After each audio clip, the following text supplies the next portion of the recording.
Shalom, syukur atas kasih dan kebaikan Tuhan di hari ini yang boleh kita alami dan nikmati, menjalani kehidupan pengasihan Allah.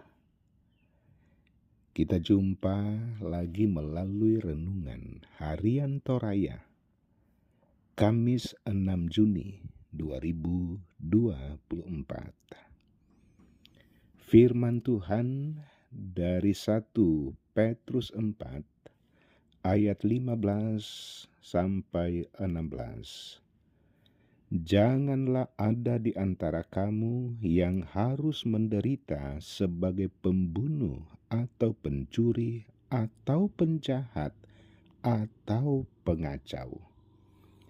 Tetapi jika ia menderita sebagai orang Kristen, maka janganlah ia malu, melainkan hendaklah ia memuliakan Allah dalam nama Kristus itu.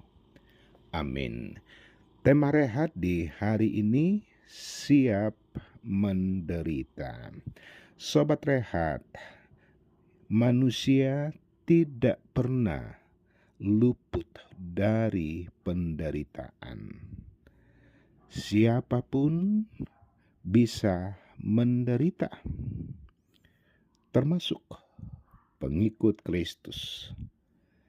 Demikian halnya yang dialami oleh orang percaya di Asia Kecil di bawah penindasan Kaisar Domitianus yang memerintah saat itu. Seluruh orang yang berada dalam pemerintahannya wajib untuk menyembahnya. Mereka yang tidak tunduk pasti dihukum. Di samping itu, orang Kristen juga didiskriminasi oleh penduduk non-Kristen karena kesetiaan mengikut Kristus. Penderitaan seperti itu menjadi bahan olokan bagi mereka. Di tengah situasi inilah Petrus tampil untuk memberikan penguatan bahwa sekalipun mengalami penganiayaan dan penderitaan karena Kristus, mereka mesti berbahagia karena penderitaan yang dialami akan berujung pada kemuliaan. Juga Petrus memberikan penguatan bahwa sekalipun perlakuan orang tidak baik, tetapi mereka harus mengasihi dengan tulus. Sebab itulah yang akan membedakan kehidupan para pengikut Kristus dengan orang-orang yang ada di sekitar mereka. Sobat rehat, menjadi pengikut Kristus, bahwa Kristus tidak pernah menjamin bahwa kita bebas dari berbagai penderitaan. Sebaliknya, Tuhan memberikan penegasan bahwa para pengikutnya memang akan menyangkal diri dan memikul salib. Penguatan yang disampaikan Petrus pastinya juga sangat cocok untuk kehidupan kita di saat sekarang ini. Bahwa sampai hari ini penderitaannya bukan semakin berkurang, tetapi semakin kuat, semakin bertambah. Yang kerap kali membuat kita merasa putus asa, kerap kali membuat kita merasa tidak nyaman, bahkan kecewa karena penderitaan. Tetapi kita harus sadar bahwa Allah senantiasa mengasihi kita. Allah senantiasa memberikan penguatan bagi kita untuk terus percaya dan berserah kepadanya. Bahwa memang kita tidak lepas dari penderitaan, tetapi kuasa kasih Tuhan jauh lebih kuat, jauh lebih besar.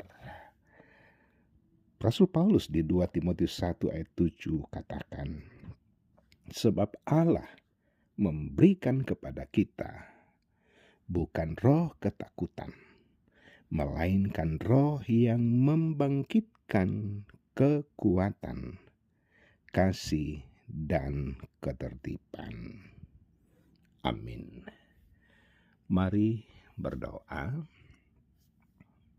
Bapa di sorga, syukur di hari ini kami boleh menikmati bukti kasih pemeliharaan Tuhan dalam menjalani rutinitas dan aktivitas kehidupan ini. Firman Tuhan memberikan pencerahan bahwa mengiring Tuhan kami senantiasa tidak lepas dari pelbagai penderitaan, tetapi menjadi sebuah kekuatan bahwa Kristus senantiasa mengasihi, menjaga, dan menopang kami. Peliharakan anak-anak Tuhan di hari ini yang boleh menikmati kasih dan kebaikan Tuhan lewat pertambahan umur, lewat pekerjaan, bahkan usaha-usaha yang boleh dikerjakan.